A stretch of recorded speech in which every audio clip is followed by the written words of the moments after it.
نحمده ونصلي على رسوله الكريم اما بعد فاعوذ بالله من الشیطان الرجیم بسم اللہ الرحمن الرحیم۔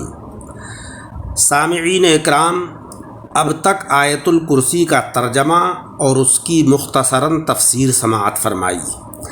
آج کے درس میں آیت الکرسی کے فضائل اور اس کے فوائد کا ذکر ہوگا انشاءاللہ۔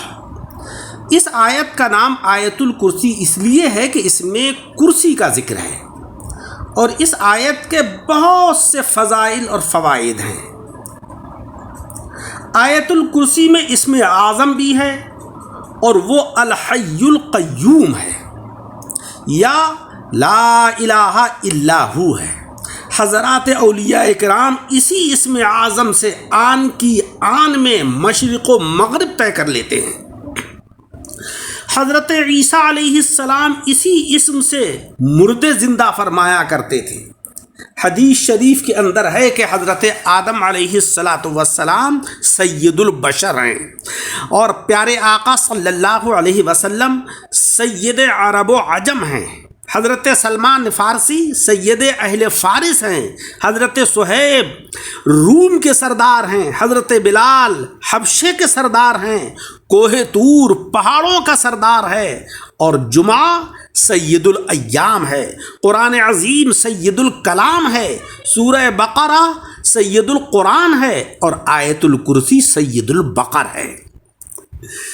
اللہ تبارک و تعالی نے اس آیت کے اندر اپنی ذات اور صفات کا ذکر فرمایا ہے۔ ذکر کی عظمت مذکور کی عظمت سے ہوتی ہے۔ مذکور جس قدر اعلیٰ ہوگا اسی قدر ذکر بھی اشرف ہوگا۔ چونکہ آیت الکرسی میں رب تبارک و تعالیٰ کی ذات اور صفات ہی مذکور ہیں، لہذا یہ آیت دیگر آیتوں سے افضل اور اعلیٰ ہے۔ سورہ اخلاص تہائی قرآن ہے۔ جو سورہ اخلاص کو پڑھ لیتا ہے اللہ تبارک و تعالیٰ ثلث قرآن عظیم کا اجر و ثواب اس کو عطا کرتا ہے، تو آیت الکرسی اس سے کہیں بڑھ کر ہونی چاہیے۔ جناب احمد مجتبیٰ محمد مصطفیٰ صلی اللہ علیہ وسلم کا ارشاد عالی ہے کہ ہمیں آیت الکرسی عرش کے نیچے عطا فرمائی گئی۔ ترمذی شریف میں ہے کہ ہر چیز کی کوئی زینت ہوتی ہے۔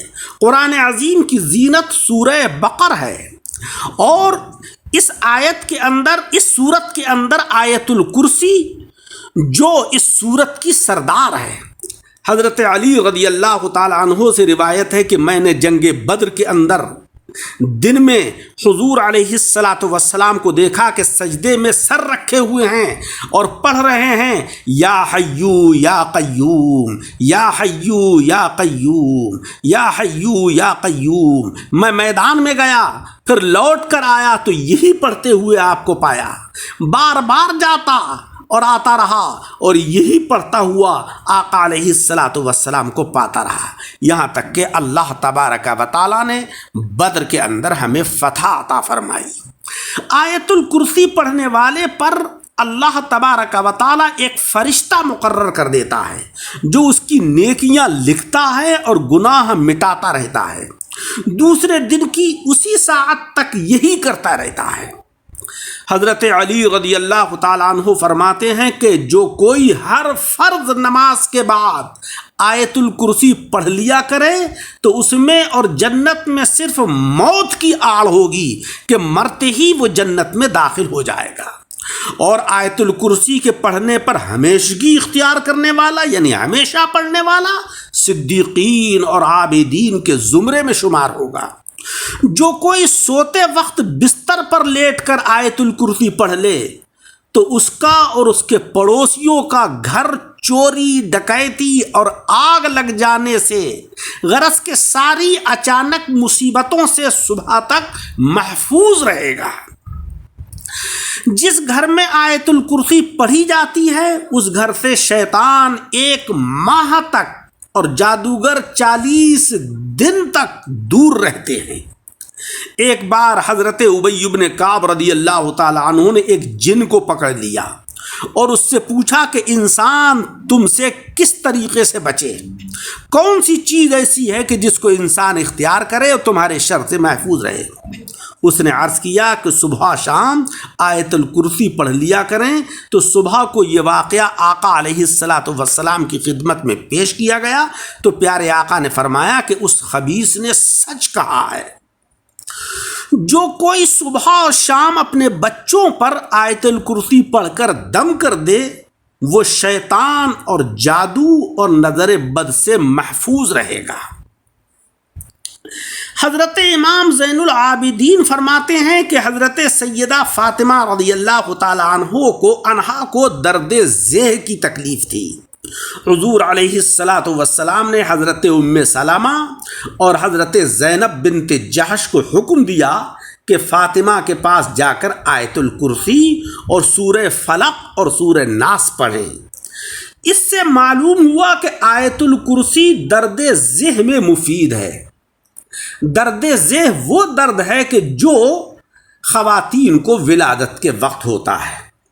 ایک صحابی رضی اللہ تعالی عنہ نے حضور علیہ السلام کی بارگاہ میں بے برکتی کی شکایت کی کہ میرے گھر میں برکت نہیں ہوتی ہے۔ آقا علیہ السلام نے فرمایا کہ آیت الکرسی پڑھا کرو۔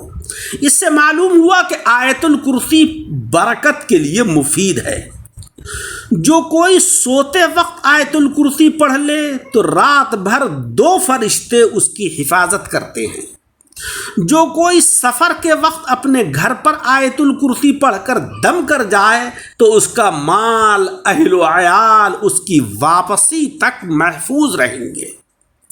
جو کوئی کہیں پارسل وغیرہ بھیجے اس پر آیت الکرسی دم کر دے تو انشاءاللہ وہ پارسل خیریت سے منزل تک پہنچے گا۔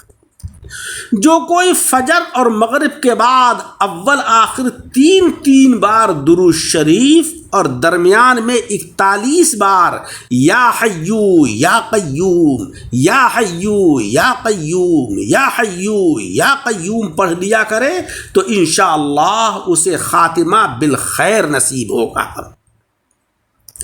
جو کوئی نماز پنجگانہ کے بعد آیت الکرسی پڑھے اور جب ولا یعودہ حفظہما تک پہنچے تو اپنی 5 انگلیوں کے پورے دونوں آنکھوں پر رکھ کر 11 بار یہی لفظ پڑھے، ولا یعودہ حفظہما ولا یعودہ حفظہما ولا یعودہ حفظہما 11 بار پڑھنے کے بعد پھر ایک بار وَهُوَ الْعَلِيُّ الْعَظِيمُ پڑھ کر اپنے پوروں پر دم کر کے آنکھوں پر پھیرے تو انشاءاللہ وہ اندھا نہیں ہوگا۔ یہ عمل نہایت مجرب ہے۔ جو کوئی سفر میں یا حیو یا قیوم برحمتک استغیث پڑھتا رہے تو انشاءاللہ اس پر سفر آسان ہو جائے گا۔ آیت الکرسی سے شیطان بھاگتے ہیں، بے چین دل کو چین اور سکون آتا ہے۔ لہذا وہ لوگ کہ جو ہارٹ کے مریض ہیں وہ کثرت سے آیت الکرسی کی تلاوت کیا کریں۔ مرگی والے کو اس آیت کے پڑھنے سے فائدہ ہوتا ہے، اور اگر اس کو مرگی آ چکی ہو تو پڑھ کر کوئی دوسرا شخص اس کے اوپر دم کر دے، پانی کے اوپر دم کر کے اس کے چہرے پر چھینٹے مارے، اور جب ہوش آ جائے تو پھر وہ پانی اس کو پلا دیا جائے۔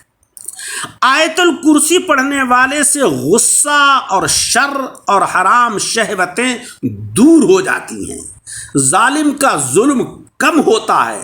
لہذا اگر کوئی مظلوم ہو، کمزور ہو اور ظالم اس کو ستا رہا ہو تو اس کو چاہیے کہ آیت الکرسی کی تلاوت کیا کرے اور اللہ تبارک و تعالیٰ سے دعا کرے تو مولا رب العزت اس کو اس ظالم کے شر سے، اس کے ظلم سے محفوظ کر دے گا۔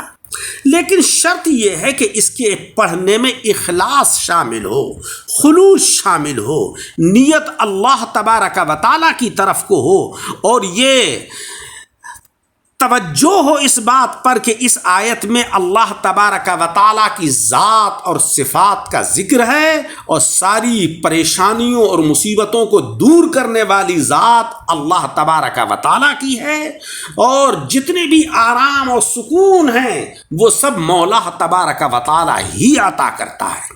حدیث مبارک کے اندر ہے کہ اگر سارا زمانہ مل کر کسی کو نقصان پہنچانا چاہے تو جب تک اللہ نہیں چاہے گا تو وہ نقصان نہیں پہنچا سکتے ہیں، اور اگر سارا زمانہ مل کر کسی کو فائدہ پہنچانا چاہے تو جب تک مولا رب العزت کی رضا نہیں ہوگی، اس کی مشیت اور اس کی چاہت نہیں ہوگی، اس وقت تک وہ فائدہ بھی نہیں پہنچا سکتے۔